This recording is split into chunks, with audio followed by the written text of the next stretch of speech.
If you're like me, you probably scour the internet for all the tips and tricks to increase your supply, including power pumping and drinking lots of water, drinking electrolyte drinks, eating lactation promoting foods.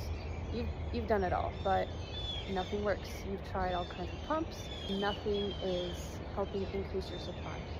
Maybe you were hoping to have a stash of frozen milk so that when you go back to work, you have a reliable source of food for your baby because you're trying to avoid using formula. Everything I just explained is exactly how I feel right now.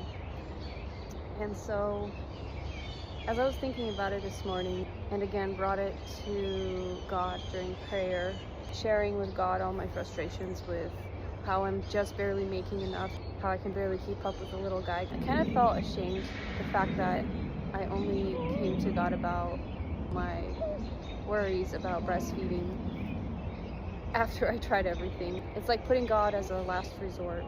I shouldn't be doing that. Like, why didn't I come to God first, right?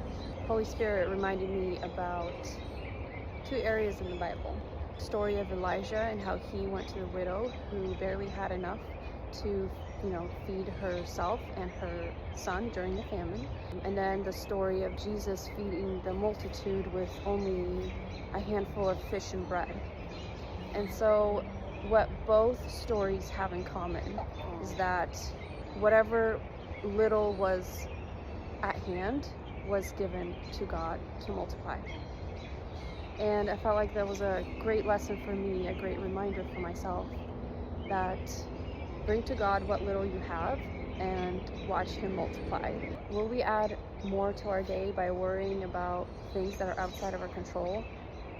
No. So bring what little you have to God, come with thanksgiving, and He will take care of all your needs, including the needs of the little one. You're in God's hands, Mama. God bless.